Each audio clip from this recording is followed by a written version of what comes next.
Él es Antonio García, abogado, de familia de ilustres abogados antioqueños.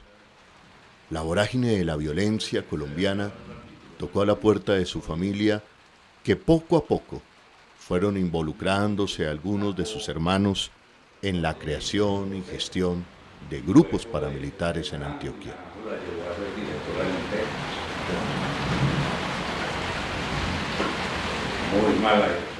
Antonio García es hermano de Mauricio García, más conocido como alias Doble Cero, fundador de las Autodefensas Unidas de Colombia, comandante del bloque paramilitar del bloque Metro. Alias Doble Cero le confesó a su hermano del alma, Antonio, los secretos del paramilitarismo en Colombia y concretamente de la creación del bloque Metro y la ayuda desde la gobernación de Antioquia bajo la gobernación de Álvaro Uribe Vélez. A Antonio lo encontré una tarde hace pocos días en la ciudad de Medellín, en esa ciudad de la eterna primavera que guarda los secretos más grandes de la guerra del paramilitarismo en Colombia, de la última de tantas guerras en Colombia. Estoy con Antonio García, abogado, que en algún momento de su vida estuvo muy cercano a la creación y fundación del bloque Metro de los paramilitares. Es hermano del comandante, del que fuera comandante, legendario comandante del bloque Metro de las Autodefensas o de los paramilitares, más conocido como Doble Cero. Y hoy ha decidido hablar para que el país conozca la verdad, como un aporte de él a la verdad. Pero voy a dejar que sea Antonio quien se presente, quien nos diga por qué ha tomado esta decisión. Y como siempre, y nuevamente Antonio, gracias por creer en mi trabajo, por confiarme este testimonio. Y también yo tengo que decirte y reconocer gracias por el trabajo que has hecho también por la paz de Colombia y por la verdad de Colombia. Bienvenido, Antonio. Muchas gracias, Holman. Sí, en realidad mi interés fundamental ha sido en los últimos años aportar un granito de arena para lograr la reconciliación en Colombia, como un homenaje a las víctimas de lo que fue conocido como el bloque Metro, y como lo dijiste ahora, de mi hermano, que era mi hermano del alma, pero fue su comandante y fue un gran victimario en este conflicto. Y finalmente tuve la oportunidad de acompañarlo en el último empuje que tuvo ese bloque como tal, después de que lo aniquilaron, ayudarlo a negociar o a acompañarlo en el tema de negociación que tuvo con el gobierno de los Estados Unidos de América, con algunos representantes de ese gobierno, y en esa época pues tuve oportunidad de conversar largo y tendido durante varios días con él sobre todo el transcurso de este bloque. Entonces mi interés ahora es la verdad. Yo sé que son cosas que verdaderamente son dramáticas y que pueden ser traumáticas para muchas personas. Inclusive habrá que mencionar personas que finalmente se quejarán de que no hay pruebas pues contra ellos, o que hubieran participado de alguna manera, estuvieran vinculados con ese bloque o con algunos hechos, pero es la verdad. Antonio, ¿qué militares, qué empresarios, qué políticos dan origen al bloque Metro? Y si recuerdas la fecha del nacimiento, o si hubo alguna ceremonia especial, o de pronto algún comentario especial que te haya hecho tu hermano. Eso básicamente se dio durante la gobernación de Álvaro Uribe Vélez, se dio con la aquiescencia del empresariado antioqueño, de buena parte del empresariado antioqueño, pero digamos que nombres propios, dejémoselo a la justicia que los identifique y ya los tiene. porque han sido, digamos, muy explícitos en nombrarlos, inclusive hasta el mismo Don Berna, Hasbun, el alemán en Justicia y Paz, y hay compulsas de copias que no han salido, no han funcionado, pero bueno, digamos que esos nombres ya están explícitos en alguna parte y los tiene la justicia. Pero gran parte del empresariado antioqueño estuvo presionando o motivando la fundación de un bloque de contención que ayudara a apoyar a las fuerzas militares pues, en ese trabajo paramilitar. Un momento importante o una persona importante en esto y es Pedro Juan Moreno, que era el secretario de gobierno de la gobernación de Antioquia en ese entonces, que era una persona extremadamente vinculada a estos movimientos, extremadamente vinculada a Carlos Castaño, extremadamente amigo de todos los jefes comandantes paramilitares y se reunía con ellos tanto en Cristales, en el campamento de mi hermano, como en las fincas que tenía Carlos Castaño o en Medellín, inclusive entiendo que en la misma gobernación de Antioquia llegaron a reunir, como lo dijo en alguna oportunidad, creo que te lo digo a ti. Básicamente sí, tengo la certeza de que mi hermano me dijo muchas veces, y mi hermana Beatriz, que también era muy cercana a los militares en esa época, y a Carlos Castaño, que Pedro Juan Moreno era quien estaba pues detrás de toda la conformación del paramilitarismo en Antioquia y el bloque metro concretamente. La gobernación de Antioquia bajo la gobernación de Álvaro Uribe Vélez es el mayor impulsor de las Convivir, es decir, de lo que en su tiempo Naciones Unidas denunció como el involucramiento de civiles en la confrontación armada, y la historia demostró que fue y es así. Y para ese momento la mano derecha de Álvaro Uribe Vélez en la gobernación era Pedro Juan Moreno. Antonio, Pedro Juan Moreno se reunía con su hermano, siendo ya su hermano comandante del bloque metro y todavía Álvaro Uribe Vélez gobernador de Antioquia en este boom de las Convivir. Mira, yo lo vi reunido 2 veces en mi casa, con la casa de mi madre, con mi hermano. Mi hermano en esa época no estoy seguro que fuera comandante del bloque metro, pero sí era una persona de mucha trayectoria y de mucha importancia dentro de las autodefensas campesinas de Córdoba y Urabá. Él fue prácticamente su fundador y él prácticamente al lado de Carlos Castaño y de Vicente Castaño y de Fidel Castaño las estructuró militarmente. Entonces yo cuando vi a Pedro Juan en 2 oportunidades reunido en la casa de mi madre y una vez en el apartamento de mi hermana con mi hermano Carlos Mauricio y con militares, ya mi hermano estaba en la ilegalidad y ya era parte directiva, digamos, de las autodefensas campesinas de Córdoba y Urabá. Tú alcanzabas a contar fuera de micrófonos cómo fue que empezó este reclutamiento en este sector de Medellín, conocido como La Sierra, creo que Santo Domingo, Sabio, inclusive que también reclutamiento de niños, entrenamiento, y que eso se devuelve y que terminan sacando a la guerrilla de este sector de Medellín, y que a raíz de eso, digamos, la guerrilla se empodera en la Comuna 13 de Medellín y eso da pie a la Operación Orión. Cuéntanos, repíteme esa historia.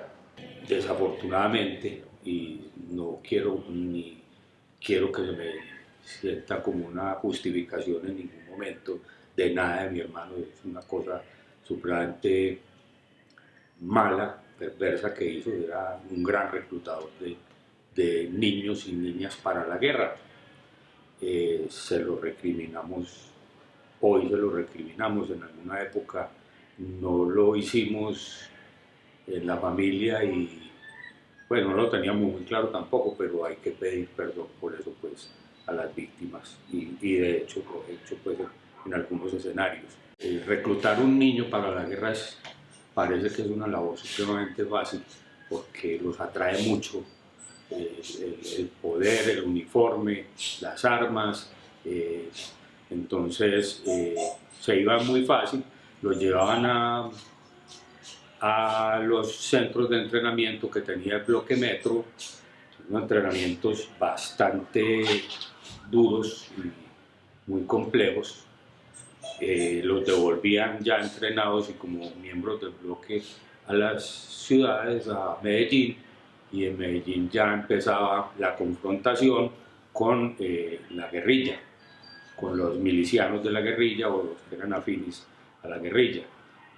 El cacique Nutibara, hasta donde yo recuerdo, lo lideraba Don Berna, alias Don Berna O. Inclusive en Contravía hicimos un programa sobre el momento de la desmovilización del cacique Nutibara, pero usted pone al cacique Nutibara como un brazo armado de una oficina de sicarios, de una oficina de narcotráfico, de una oficina de cobro de cuentas, de secuestro, que es la famosa oficina, la oficina o la oficina de Envigado. La oficina de Envigado. ¿Cómo es esto? Sí, o sea, realmente lo que se desmovilizó en el mes de noviembre del año 2003 fue la oficina de Envigado como tal.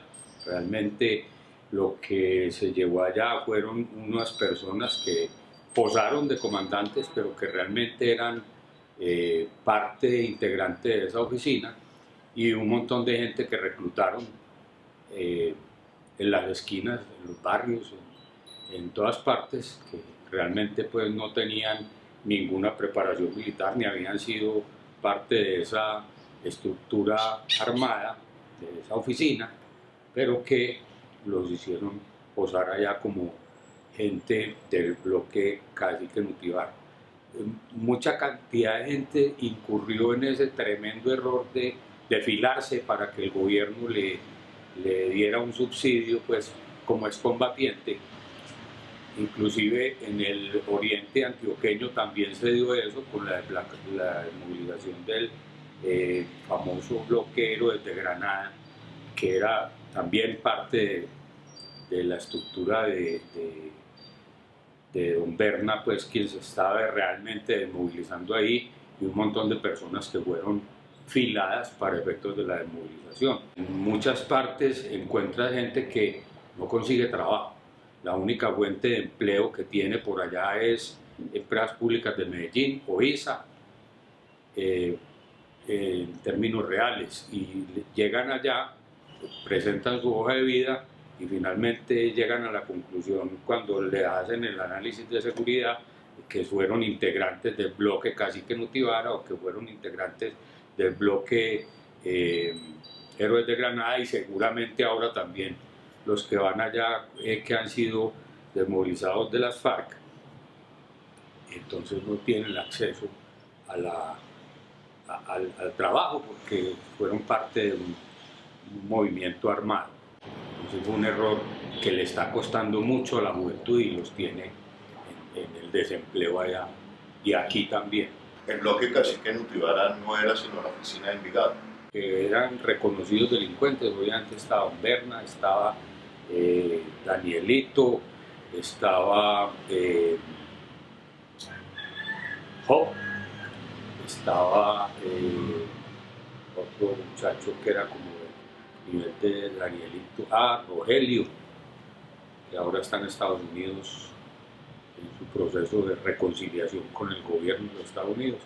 Y llegamos al punto en que el bloque Cacique Nutibara, o para usted me corregirá, la oficina de Envigado, entra en guerra con el bloque Metro de las autodefensas que dirigía su hermano. Y hasta donde tengo entendido, es lo que le termina costando la vida a su hermano. ¿Por qué la guerra entre el bloque Metro y el bloque Cacique Nutibara? Esa guerra se originó en el tema del control de la ciudad de Medellín. La oficina de Envigado, pues territorialmente, digamos, abarcaba todo el Valle de Aburrá y otras regiones del oriente cercano, y concretamente pues Medellín, y entonces el hecho de que hubiera llegado en un momento determinado un bloque de paramilitar o autodefensa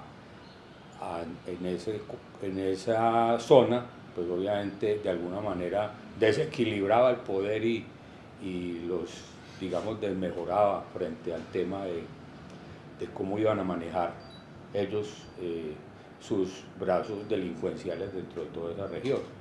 Entonces ahí empezaron a matarse comandantes, a matarse miembros, y eso fue escalando el conflicto hasta que llegó un momento en que intervinieron los hermanos Castaño,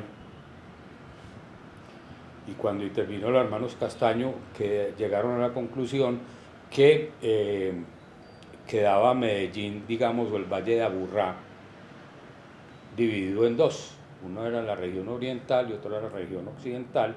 La región oriental la controlaba Don Berna, la región occidental la controlaba Doble Cero, pero al interior de la oficina o del bloque Cacique Nutibara no estuvieron de acuerdo con esa solución, porque de todas maneras ya tenían intereses creados muy grandes dentro de la zona occidental, en la zona oriental, perdón, y entonces digamos que siguió la guerra. Y esa guerra tuvo bajas muy importantes, muy sensibles para los comandantes. Entiendo que un hermano de Don Berna fue asesinado por miembros del bloque Metro, varios comandantes del bloque Metro fueron asesinados por gente de Don Berna, secuestraron señoras, esposas de los miembros del bloque Metro, y del bloque se volvió una cosa inmanejable.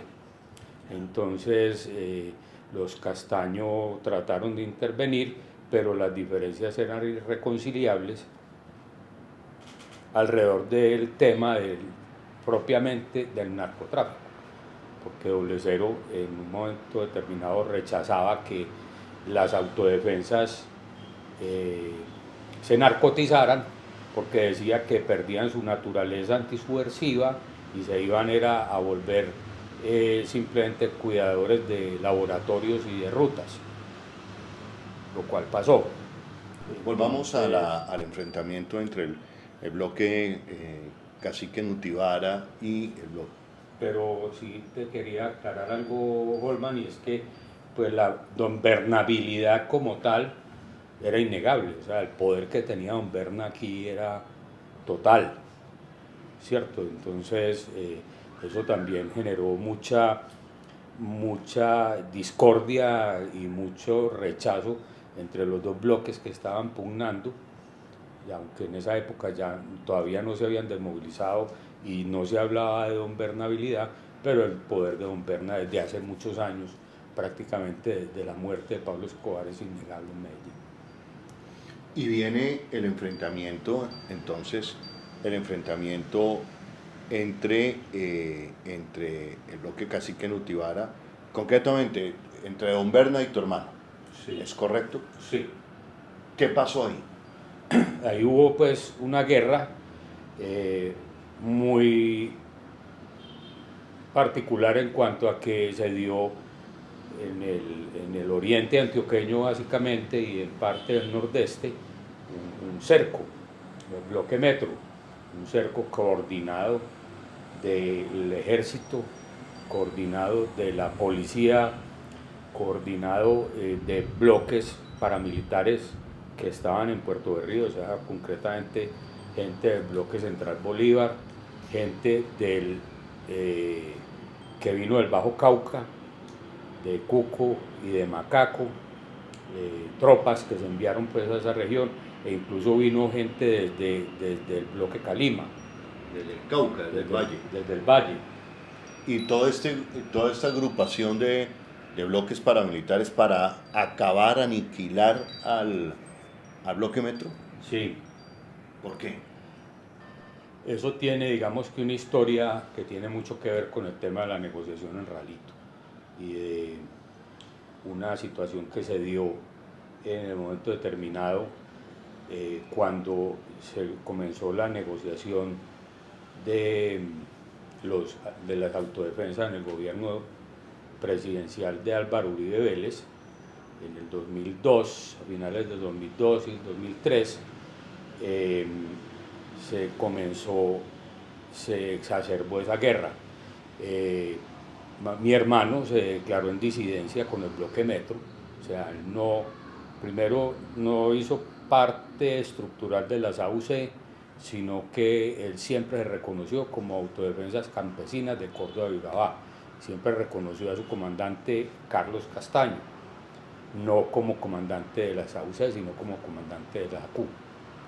Entonces, cuando se dio la orden, digamos, por parte de los bloques paramilitares de recogerse en zona de distensión para negociar con el gobierno y se fueron a Santa Fe de Ralito en Córdoba, comenzó una presión muy grande para que Doble Cero fuera a esa negociación. Doble Cero no fue a esa negociación, se declaró en disidencia y un desafortunado mensaje también con una masacre muy grande que hubo en San Carlos a principios de diciembre del 2002. Quedó como el mensaje pues, que él había mandado, que ya había una orden de cese al fuego y él no la atendía. Entonces, a él ya le habían, digamos, lo habían motivado para que no fuera a Ralito o no se uniera a una negociación, porque en primer lugar, cuando inició el gobierno de Álvaro Uribe Vélez, un teniente en Segovia hizo un falso positivo con 20 o más personas del bloque Metro, los citó para una operación conjunta, los llevó a un sitio y en el sitio les había montado una emboscada y dentro de un camión en que iban los ametralló y los asesinó. Eso le dio a él, a mi hermano, pues un dolor muy grande de semejante traición, hasta el punto que declaró ya en una página que tenía el bloque Metro en internet, hizo una declaración y decía, esto coincide con el final, o esto marca el final del paramilitarismo del bloque Metro. El bloque Metro seguirá siendo un movimiento de autodefensa campesina, mas no va a servir intereses paramilitares. Entonces, ese mensaje, más el no ir a atender el llamado de Ralito, comenzó una presión muy grande por parte del gobierno nacional en la mesa de Ralito para que los entraran y los llevaran a negociar, y comenzó una presión muy grande también dentro de las autodefensas porque la solución que encontraron fue atacarlo, o sea, exterminar el bloque Metro. Hubo presión del gobierno de Álvaro Uribe Vélez. Su encargado en la mesa de Santa Fe de Ralito era Luis Carlos Restrepo. Hubo presión de Luis Carlos Restrepo y el expresidiario también, Álvaro Uribe Vélez, para acabar con el bloque Metro. Sí, concretamente hubo una presión muy grande de Luis Carlos Restrepo para que se diera esa situación primero presionar a Rodrigo para que fuera a la mesa de negociaciones, y segundo, posteriormente, por otra situación que más adelante te voy a comentar o les voy a comentar, para que se acabara el bloque Metro como tal. Álvaro Uribe Vélez, Luis Carlos Restrepo le piden a los demás jefes paramilitares en Santa Fe de Ralito presionar a su hermano alias Doble Cero, para que se integre a la mesa. Pero aquí es donde viene mi pregunta. Alias Doble Cero y el bloque Metro no se integra a la mesa de Santa Fe de Ralito porque estaban viendo que eso era más una negociación con el narcotráfico. Obviamente en la negociación de Santa Fe de Ralito había autodefensa como tal, o sea, no va a decir que todos eran narcotraficantes, pero sí había una, digamos, muy importante representación que marcaba la dirección en que se iba a dar esa negociación, y era en solucionar problemas de los narcotraficantes. Mi hermano no quiso esa reunión, no quiso asistir a Ralito, y si hubo una presión de Luis Carlos Restrepo. Si hoy conversas con cualquiera de los comandantes paramilitares que estuvieron en Ralito, te lo va a decir, porque nos lo han dicho a mí, a mi hermano, a mis hermanos, abiertamente, la presión del gobierno para traer a la mesa de Ralito primero a su hermano, y después para que su hermano saliera del panorama de cualquier manera, fue directamente por Luis Carlos Restrepo. Esta parte es muy delicada e importante, porque la familia García, los hermanos, hermanas de Mauricio García, conocido como Doble Cero, comandante del bloque Metro y uno de los fundadores de las autodefensas campesinas de Córdoba y Urabá, junto a Carlos Castaño, dicen, creen y les han dicho que la orden de acabar, de aniquilar el bloque Metro provino del gobierno de Álvaro Uribe Vélez. La orden, cuando usted dice acabar el bloque Metro, ¿a qué se refiere? ¿Hasta dónde?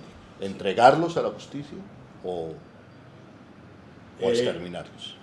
Hay que hablarlo claramente y francamente, que ese tema, no solo del asesinato de mi hermano, sino de la muerte en combate y fuera de combate de cientos de combatientes del bloque Metro, fue un crimen de Estado.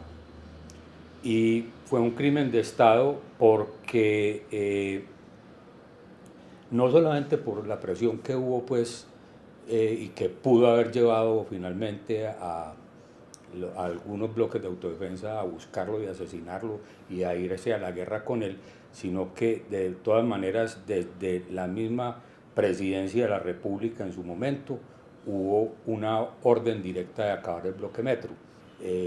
Se hizo disidente, se fue a un lado, pero sabía que tenía que negociar de todas maneras, o sea, ya el tema de la negociación era ineludible, pero no quería ir a negociar a Santa Fe de Ralito.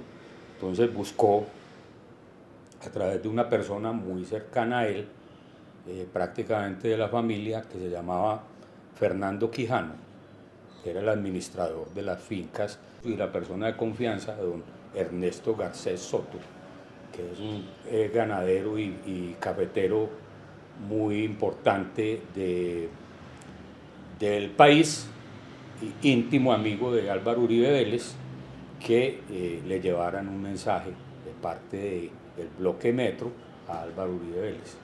Alias Doble Cero, comandante del bloque Metro, envía un mensaje al expresidente Álvaro Uribe Vélez, en ese momento presidente, porque no se quiere sentar en una mesa donde considera que es una mesa de negociación con el narcotráfico.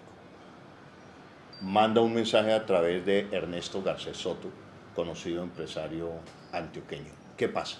Él le envió el mensaje de don Ernesto, el mensaje lo escribió a tres manos, con la participación de una persona que también fue muy cercana a él en un momento determinado y que le ayudó muchísimo en esa etapa, digamos, final del bloque Metro. Le envió un mensaje al presidente Uribe.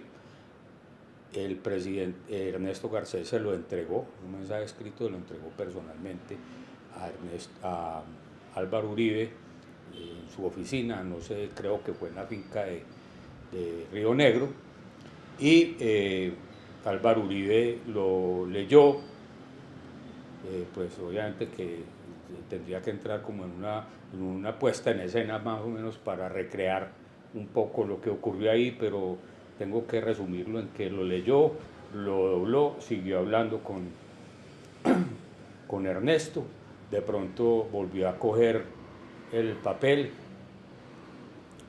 y lo volvió a leer, agarró el teléfono que tenía a la mano, llamó a una persona, le comunicaron al general Campo, que era el comandante de la policía, que había vuelto, ya había salido de la policía y Uribe lo volvió a llevar. Le comunicaron al general Campo y después de un cruce de algunas palabras le dijo: general Campo, ¿usted se acuerda de este grupo así, así, así, que tienen por allá en el nordeste antioqueño, por donde mi papá tenía la finca? Y el otro le contestó seguramente sí. La orden expresa la dio en ese momento Álvaro Uribe: hágame el favor, y lo sacaba. Y le colgó el teléfono y siguió hablando con Ernesto Garcés.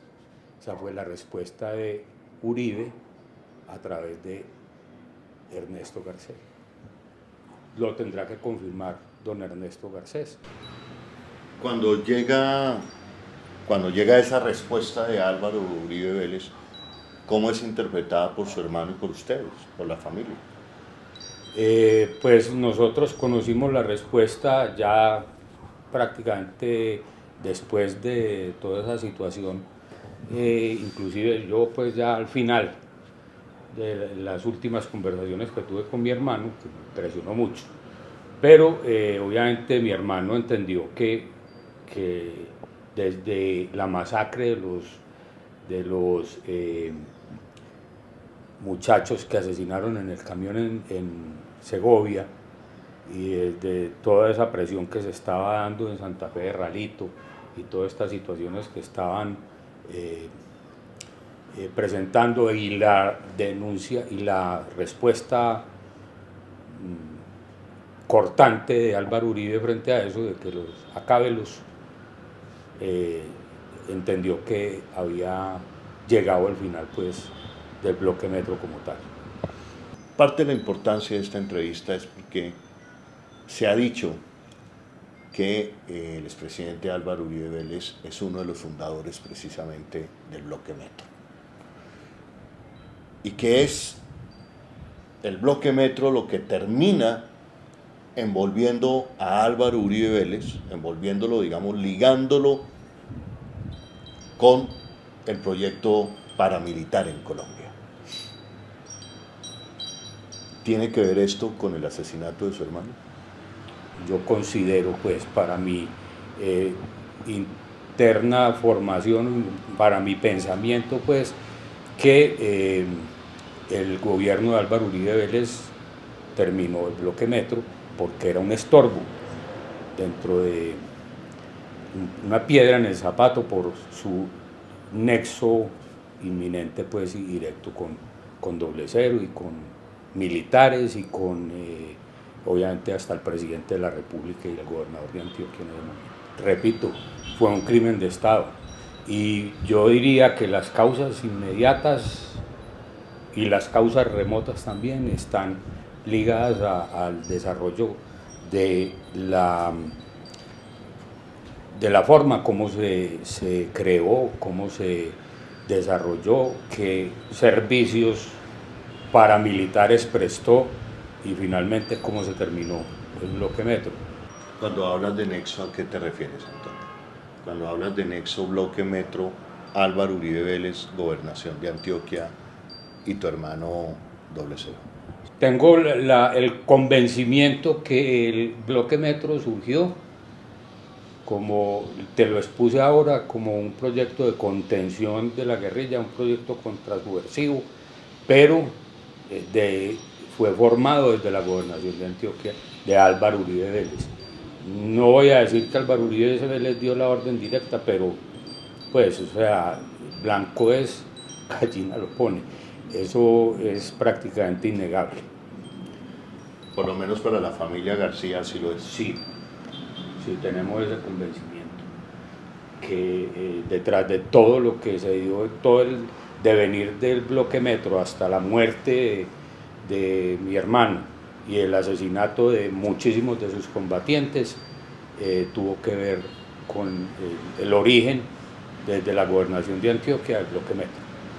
¿Qué relación hay entre el asesinato de su hermano y el asesinato de Carlos Castaño? ¿Terminan siendo ellos dos grandes amigos? Y los dos terminan siendo asesinados por sus propios excompañeros. Carlos Castaño en ese momento estaba, digamos, ya muy retirado de la mesa de Ralito. Perdón, quien estaba dirigiendo en ese momento esa negociación era Mancuso. Carlos ya se había hecho a un lado, mandó una carta de renuncia y estaba pues, digamos que en otras situaciones, en otras circunstancias, buscando arreglo con los Estados Unidos. Y me lo dijo a mí personalmente la única vez que pude hablar con él. Solamente una vez me lo encontré en Urabá, y cuando supo que yo era hermano de Rodrigo, nos pusimos a conversar y tuvimos una conversación muy directa que otro día se la cuento. Pero entre las cosas que conversamos es que estaba buscando un acuerdo con los Estados Unidos. Su abogado era Joaquín Pérez, que creo que no lo ha negado y que tiene mucho conocimiento de ese momento concreto de la vida de Carlos Castaño. Y se dio también la salida de mi hermano, y él le mandó un mensaje a mi hermano concretamente conmigo en ese momento. Yo se lo pude dar luego telefónicamente, y es que le dijo: dígale a su hermano que en este momento estoy en iguales o peores condiciones que él. Ya estaba prácticamente... Ya sabía que lo iban a matar. Ya sabía que lo iban a matar. Y que ojalá pudiera negociar con los Estados Unidos, que insista que yo estoy hablando con ellos y estoy a 5 años, que pues una condena de 5 años y me voy a ir. Él estaba decidido en ese momento a irse a los Estados Unidos a aclarar su situación con los Estados Unidos.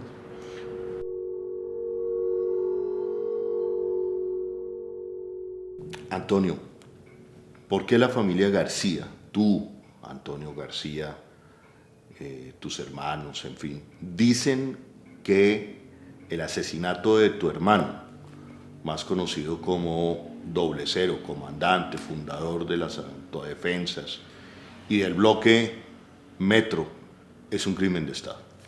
Te conté que hubo toda esa conversación del señor Garcés Soto con el presidente Uribe y finalmente que esa determinación de acabar con el bloque Metro se dio como una orden directa del presidente, por lo que sabemos pues, del presidente Uribe al señor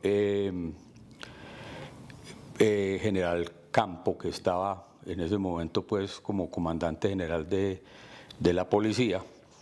Y pues de ahí se siguió toda una serie de ataques y un cerco del ejército y de la policía y un cerco de los grupos paramilitares que se enviaron desde Ralito a combatir al bloque Metro, así como el asesinato de mi hermano y el asesinato de los comandantes del bloque Metro, de varias personas pues que estuvieron ahí relacionadas y que trataron de ayudar, como el señor Fernando Quijano, fueron ordenados directamente en ese momento, en ese preciso instante, por el presidente Uribe.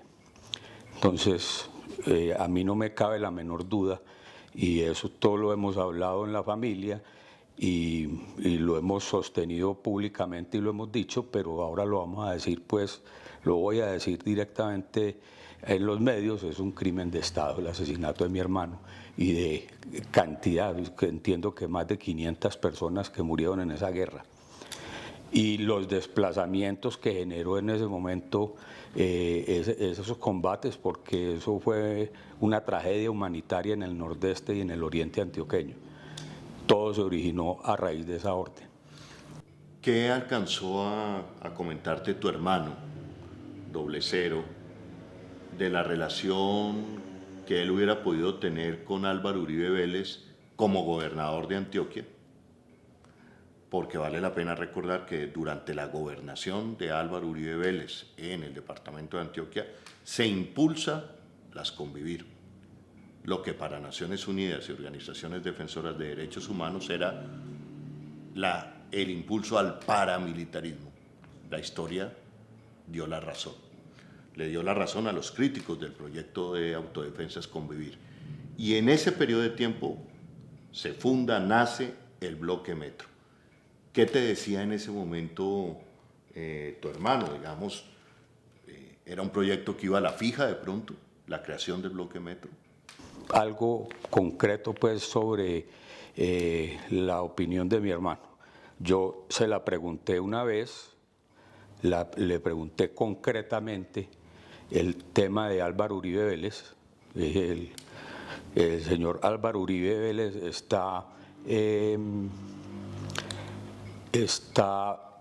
ustedes están apoyando políticamente a Álvaro Uribe Vélez, y me dijo, sí, nosotros, pues las AUC y los grupos de autodefensa hemos estado apoyando políticamente y económicamente a Álvaro Uribe, pero aquí todos, esa fue la orden que dio Mancuso en su momento, pero aquí todos están convencidos de que Álvaro Uribe Vélez los va a salvar. Y resulta que están muy equivocados, me lo dijo así, porque no hay cuña que más apriete que la del mismo palo.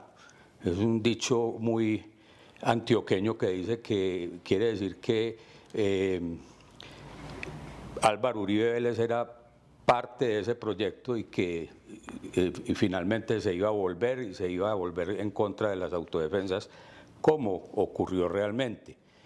Y posteriormente, o en esa época en que él estaba pues en medio de semejante persecución, en una entrevista que salió publicada en El Colombiano, se lo dijo a un periodista, se lo dijo también muy claramente: aquí todos están pensando que Álvaro Uribe Vélez va a ser la salvación de todos para salir pues con bien del tema de la negociación y para legalizarse y para terminar bien su proceso de negociación, para legalizarse. Y finalmente van a acabar todos amarrados de patas y manos como marranos en un avión rumbo a los Estados Unidos. ¿Cómo fueron esos últimos días, pero sobre todo si puedes relatar cómo fue la negociación con los norteamericanos, su salida por Leticia hasta los últimos días de Mauricio García, conocido como Doble Cero, que fuera su hermano menor? Sí. Bueno, como te dije anteriormente, estuvo en contacto con un sector, unas personas de la embajada del gobierno de los Estados Unidos. No sé si con conocimiento de la embajada, porque venían directamente de los Estados Unidos a reunirse con él en el oriente antioqueño.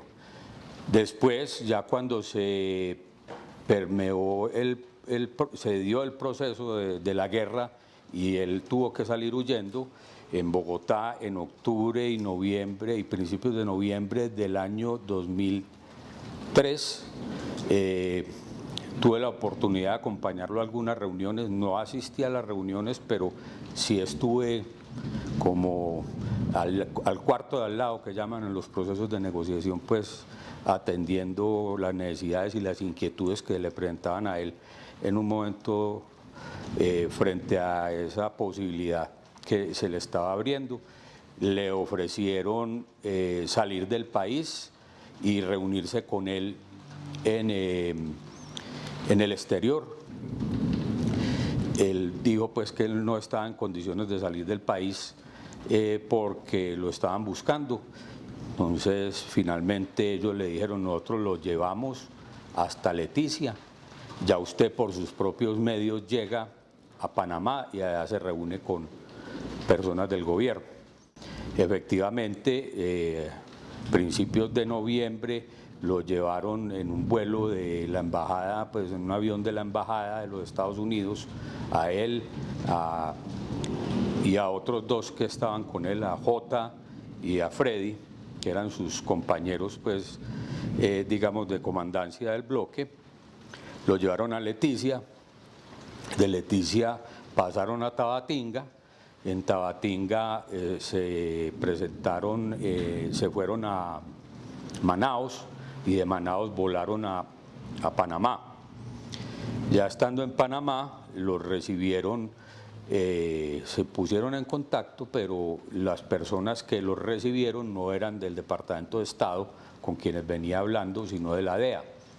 Y obviamente pues ahí se presentó un problema porque la DEA era, el tema de la DEA es el narcotráfico y ellos pues obviamente por su posición frente a la inclusión de los narcotraficantes en las negociaciones y a la narcotización de las autodefensas, pues tenían, digamos, alguna información, pero no era relevante para la DEA. Era una cuestión ya más política y entonces llegaron a la conclusión que no eran interesantes pues para poderlos proteger pues finalmente por los Estados Unidos. Le abrieron una posibilidad que la tengo que contar porque eso fue parte, digamos, fundamental de ese proceso. Le dijeron, si usted quiere, lo llevamos a los Estados Unidos como testigo protegido, a usted y a las familias de todos ellos, pero usted tiene que ser testigo en contra de los hermanos Castaño, que ya estaban siendo pedidos en extradición. Les dijo, yo no soy testigo en contra de los hermanos Castaño, pues porque no tengo realmente nada que decir en temas de narcotráfico, sobre ellos no conozco nada.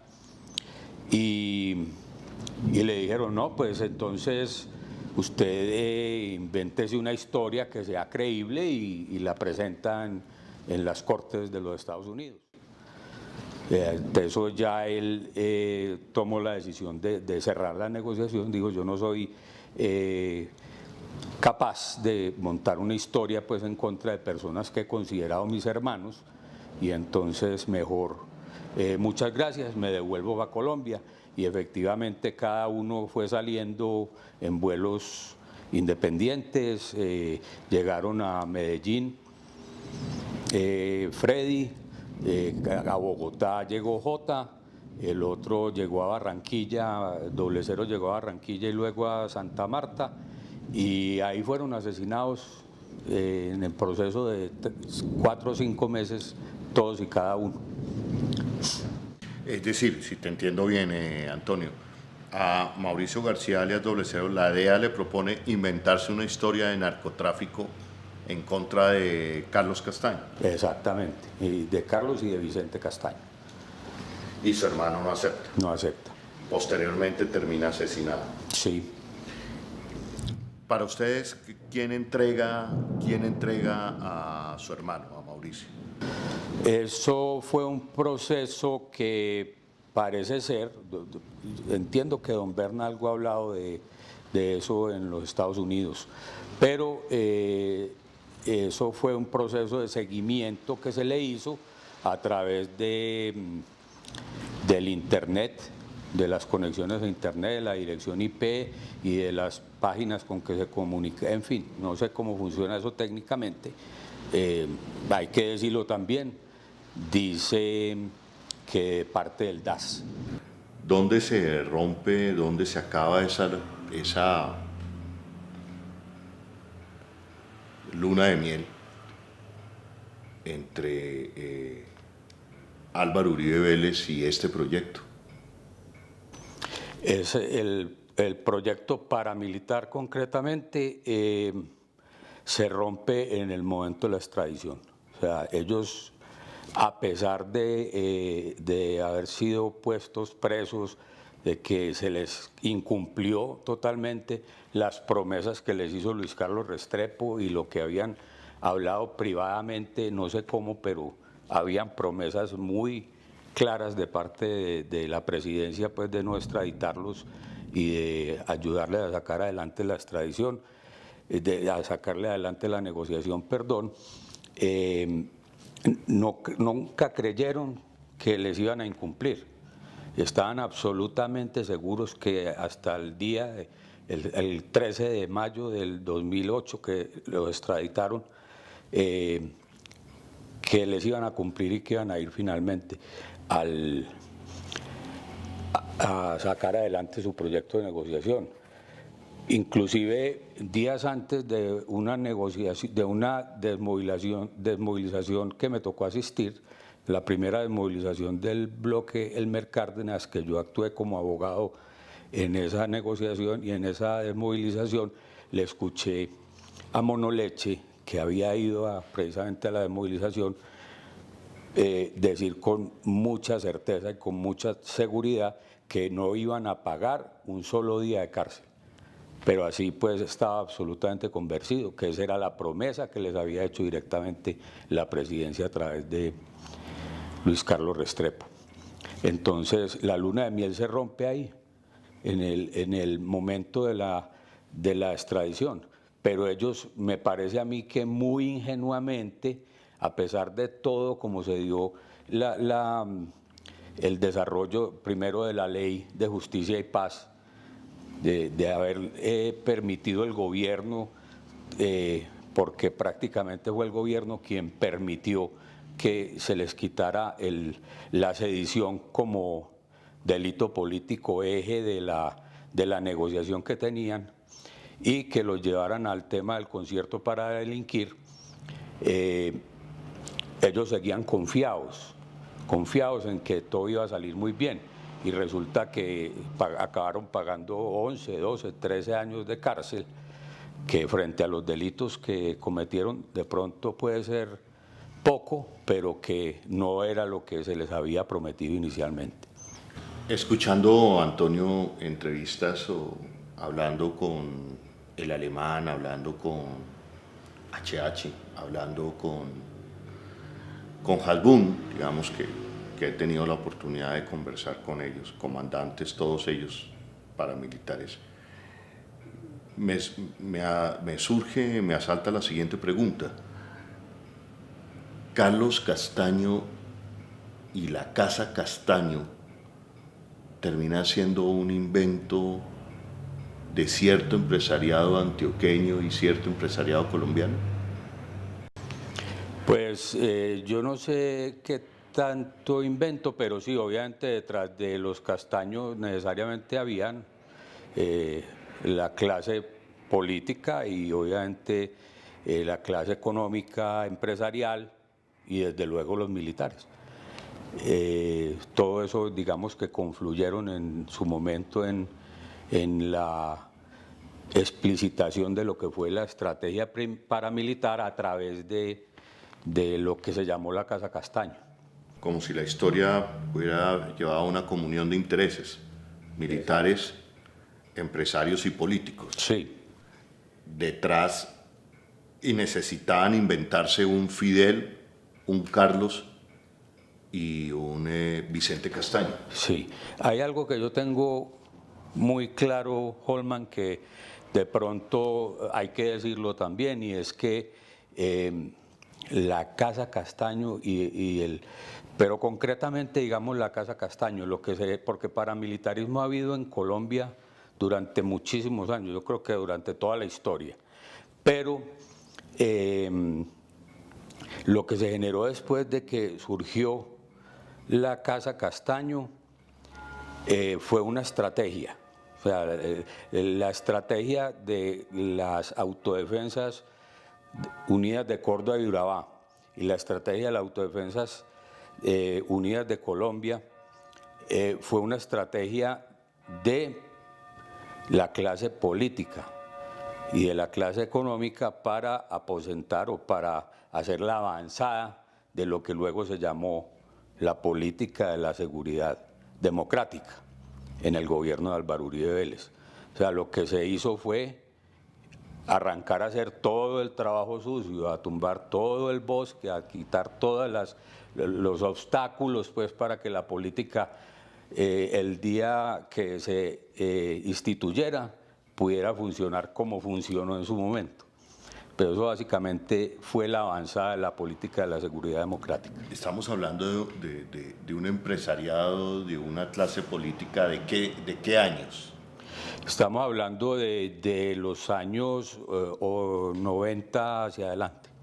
¿O finales de los 80? Finales de los 80, sí, cuando empezó a surgir el tema de la Casa Castaño y obviamente desde cuando empezó a ser visible Álvaro Uribe Vélez en su momento como gobernador y posible presidente de Colombia. Ese tema ya estaba, yo creo, en la visión de Álvaro Uribe, ya cabía el tema de la presidencia, el tema de la seguridad democrática, el tema de todas estas cuestiones que se dieron alrededor de las convivires desde la época de la gobernación, ya estaban, digamos, dentro del marco estratégico de lo que iba a ser el presidente Uribe.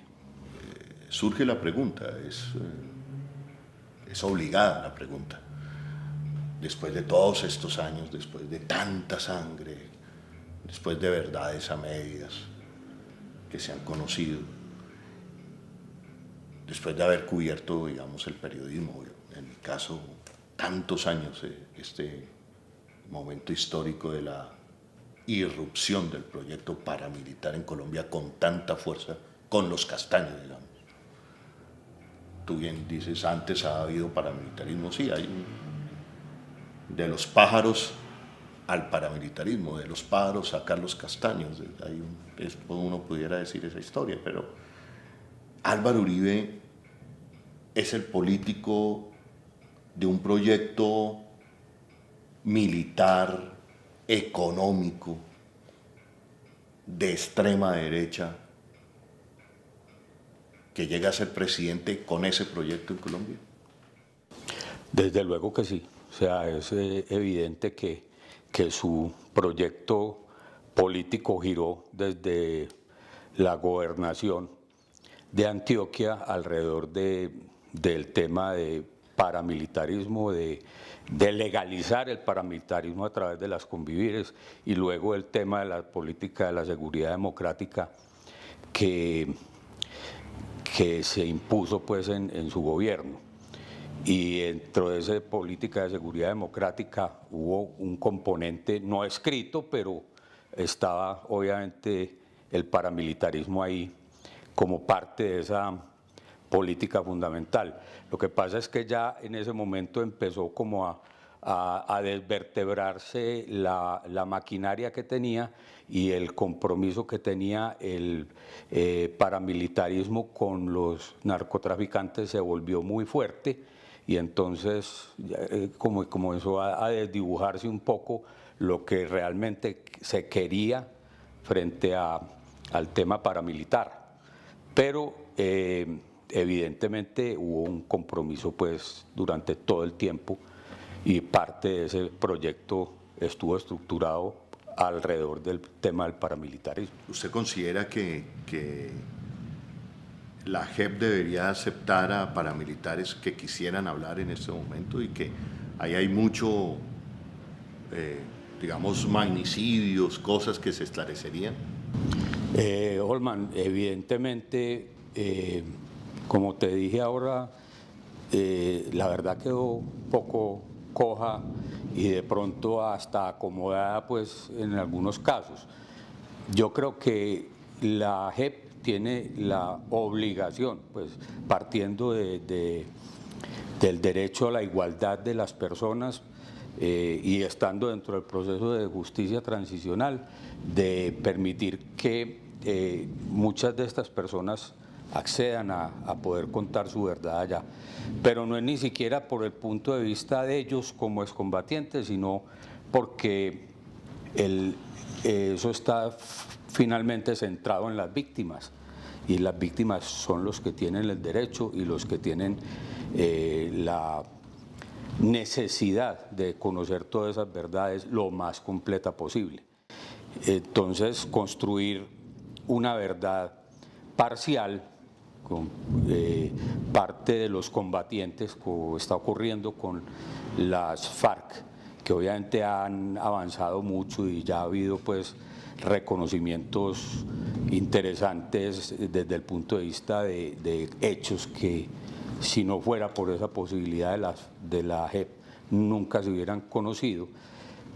Pero de todas maneras, frente a lo otro que queda de ese universo de excombatientes que te comenté, que no pudieron acceder y que ni siquiera tuvieron acceso a la justicia transicional porque se los negaron, los descalificaron pues como delincuentes políticos y los sacaron por un lado.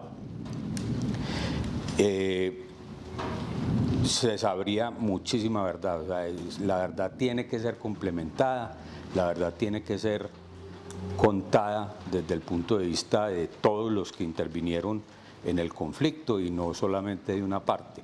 Y la única posibilidad que tienen en estos momentos la humanidad y las víctimas es la JEP. O sea, por esa sola razón deberían ir a la JEP y deberían recibirse esos testimonios de esas personas que quieren ir a contar su verdad. No solamente en la Comisión de la Verdad, porque se les ha ofrecido por parte del Sistema Integral de Verdad, Justicia y Reparación la posibilidad de ir a la Comisión de la Verdad, pero finalmente en la Comisión de la Verdad se llegará a un informe concentrado de unas causas, pero los casos no serán esclarecidos, las víctimas no tendrán conocimiento real de lo que ocurrió realmente. Antonio, a propósito de la JEP, ya que tocamos el tema de la Justicia Especial para la Paz, hay militares que están ahí, que para nadie es un secreto, pues que estuvieron en momentos de la historia del paramilitarismo. Es el caso de Rito Alejo del Río, está el caso del general Navas. ¿Estarán aportando toda la verdad? Holman, yo espero que sí. Yo creo que ellos tienen ese deber y esa presión además de contar toda la verdad. Pero concretamente frente al caso de los militares y el caso que mencionaste ahora del general del Río, que es una persona que yo conocí, que fue muy cercana a mi familia y que de alguna manera respeto mucho, sí quería decir algo concreto, y es que toda la vida mi familia fue una persona muy apreciada por mi hermana, por mis hermanos, en fin, yo también pues tuve oportunidad de ser, digamos, conversar con él en muchas oportunidades y siempre se dijo en la familia que era una persona que había hecho demasiadas cosas. O sea, yo creo que es uno de los padres del paramilitarismo como tal en Colombia, y entonces, por lo que decía mi familia es que era una persona íntegra. O sea, cuando él actuó e hizo lo que hizo frente al tema de los militares, y espero que los otros también lo hayan sido así, fueron personas que no lo hicieron por corrupción, sino porque fueron formados en esa estructura militar y creían que actuando así estaban salvando la patria.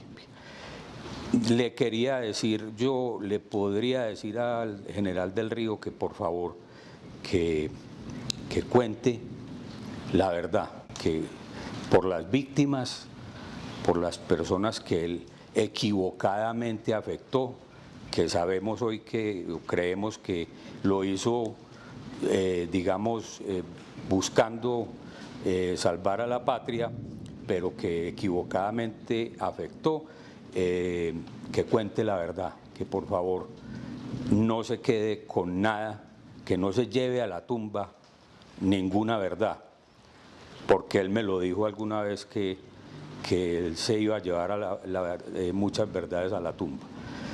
Y eso a él y eso a todos los militares y a todos los que están participando en el proceso de la JEP. Ese proceso no es de la JEP, no es de los magistrados, es de las víctimas. Las víctimas son las que necesitan saber la verdad. ¿Por qué haces esto? ¿Por qué decides dar esta entrevista? ¿Por qué decides decir el asesinato, el exterminio del bloque Metro fue un crimen de Estado? Donde en entre líneas es mi interpretación, pues queda el papel de Álvaro Uribe Vélez ahí. ¿Por qué tomas esta decisión en este momento específico de la historia del país, cuando hay un deseo de un país por saber la verdad, hay un deseo de otro, no voy a decir de un país, pero un deseo de un sector poderoso de hacer trizas la paz y con eso que no se sepa la verdad? Hay un deseo de ese mismo sector quizás de que volvamos a la guerra. Por la verdad, yo con mucho respeto lo digo y siempre he considerado eso, que la verdad se tiene que saber al máximo posible y no se está sabiendo al máximo posible. Obviamente hay muchas personas que se van, que se mueren, que no se encuentran o que no quieren contar los detalles que conocen, los detalles que saben. Hay gente que se intimida porque de todas maneras la justicia es intimidante, digamos, frente al tema de la verdad.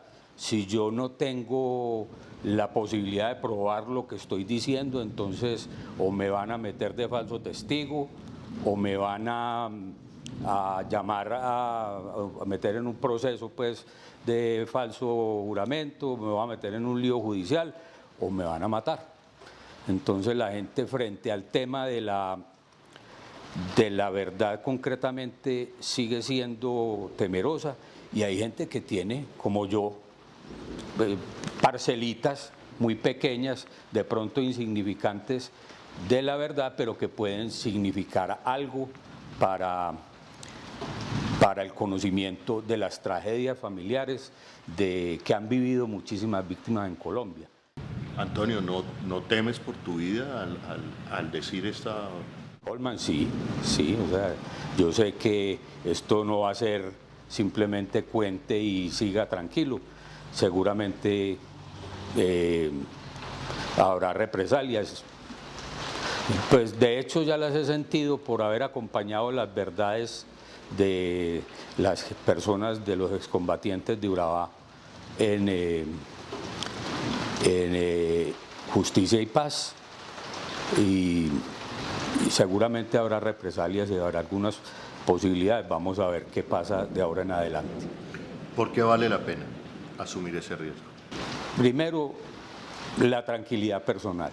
O sea, yo creo que es más la tranquilidad, más importante uno estar tranquilo con su conciencia de que lo que me dictó mi conciencia lo hice, al tema de los riesgos que se pueden correr por ellos, ¿cierto? Y segundo, también hay otra parte que es importante, y es que a uno lo matan más fácil por lo que calla que por lo que dice. La gente muchas veces se queda guardando esas verdades y esas cosas y hay otras personas pensando que esa persona sabe un montón de verdades y que en cualquier momento las puede contar, y entonces es así, lo matan más fácil por lo que calla que por lo que dice. Antonio, hay quienes piensan que si Colombia sabe toda la verdad de los financiadores de la guerra, de lo bárbaro que ha sido la guerra en Colombia, hoy estamos conociendo la verdad de, mira, quién termina asesinando a Álvaro Gómez cuando el país creía que había una conspiración de Estado en contra de Álvaro Gómez, y hoy nos damos cuenta que fueron las FARC. por sus autores en el marco de la JEP. Hay quienes creen que si Colombia sabe la verdad se va al desmadre este país. Hay quienes pensamos que si no se conoce la verdad, hoy Colombia seguirá siendo el mismo desmadre y la misma barbarie de siempre.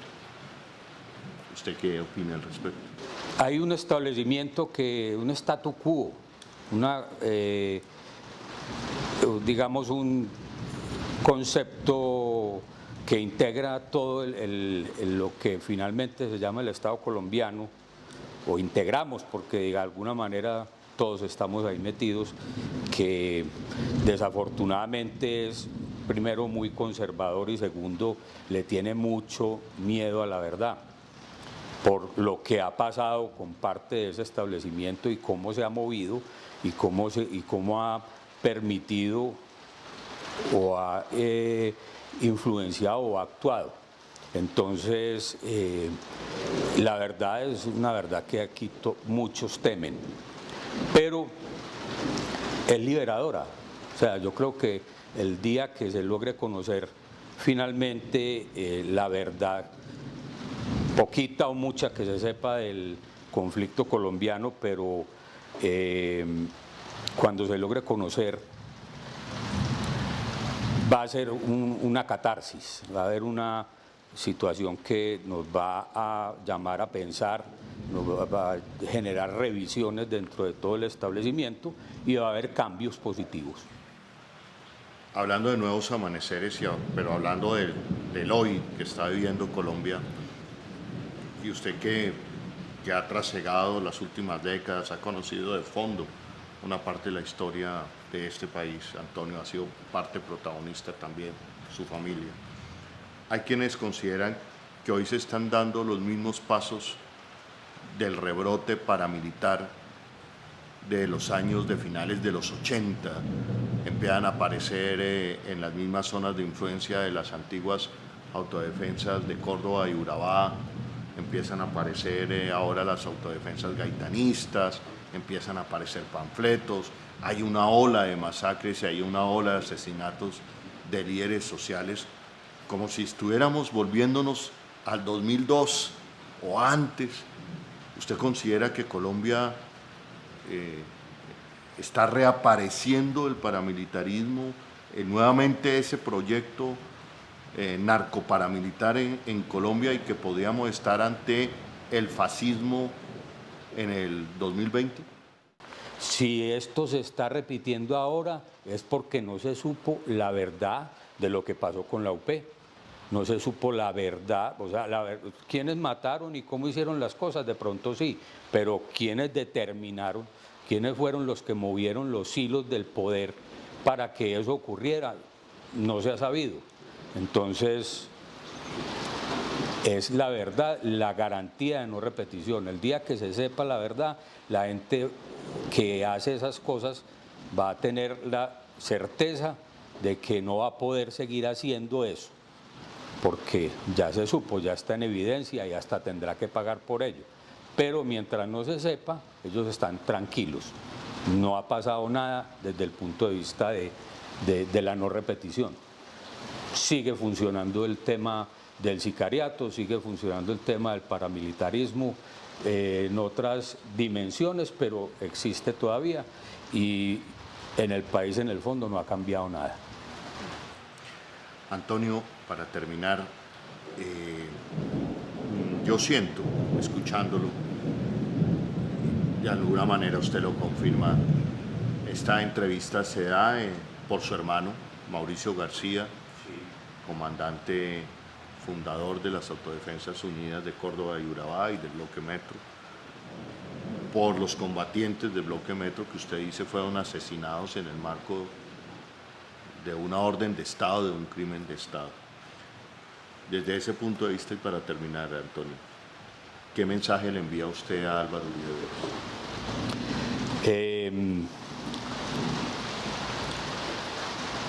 El mensaje tiene que ser claro y contundente. Por favor, cuente la verdad. O sea, tiene los escenarios, tiene las posibilidades y tiene el deber histórico de permitir que todos los procesos concluyan para bien en Colombia. En su cabeza radica que se sepa finalmente toda la verdad o la mayor extensión de la verdad en Colombia.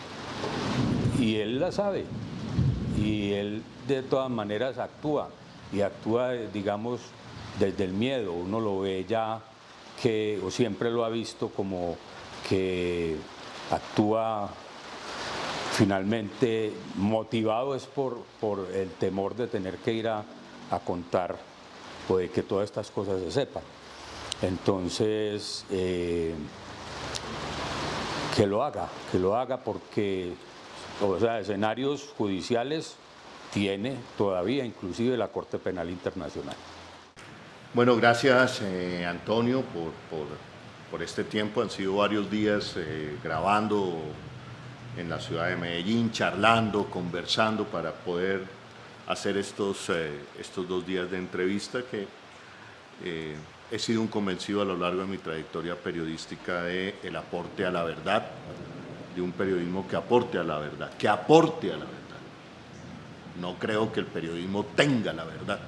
Aportamos, damos elementos para que la opinión pública vaya construyendo cada uno de ustedes una verdad. Y con esta entrevista retomamos un periodismo en contravía. Gracias, Antonio, por la entrevista. Muchas gracias. Soy Holman Morris. Regresamos y quedamos en contravía. Antonio García teme por su vida. Lo han perseguido. En un momento alcanzaron a amenazar a su familia y le robaron las memorias de los computadores de alias 00, pero se ha atrevido a decir en voz alta, con dignidad, pero también por su tranquilidad y la tranquilidad de su familia, que la Casa Castaño fue un invento, antesala de la seguridad democrática, que prácticamente, según él, según su análisis, el proyecto paramilitar en donde confluyeron empresarios, industriales, políticos, fue llevando poco a poco a Álvaro Uribe Vélez a la presidencia de la República. Antonio García se atreve a decir en voz alta lo que muchos colombianos piensan, con una diferencia. Antonio García estuvo muy cerca de la construcción y conformación del proyecto paramilitar en Colombia. Proyecto que, según Antonio García y según muchos analistas, sigue vivo, porque no se ha tocado una pieza fundamental de dicho proyecto: el empresariado colombiano, que ayer y hoy le sigue apostando y dando y aportando dinero en una mesa de guerra para conformar grupos paramilitares, para atravesársele a la transformación social, política y cultural en Colombia, para que el statu quo mantenga su poder, para que no haya ni un solo cambio en Colombia. Antonio García le ha mandado 2 mensajes. Uno al exgeneral Rito Alejo del Río, que fue su amigo, fue el amigo de la familia García. Le está diciendo: no se lleve secretos a la tumba. Por el bien de Colombia, general Rito Alejo del Río, cuéntele la verdad a Colombia. Atrévase a decir la verdad. Y al expresidente Álvaro Uribe también le pide que diga la verdad, por el bien, por la salvación de Colombia también. Mañana, en el informativo de las 12:30 del día, del tercer canal, La Voz de los que no tienen voz, reacciones a este documento periodístico que contribuye a construir parte de la verdad, un aporte a la verdad. Esperamos que la Justicia Especial para la Paz y la Comisión de la Verdad recojan también este testimonio. Soy Holman Morris. Muy buenas noches desde el tercer canal, La Voz de los que no tienen voz. Gracias.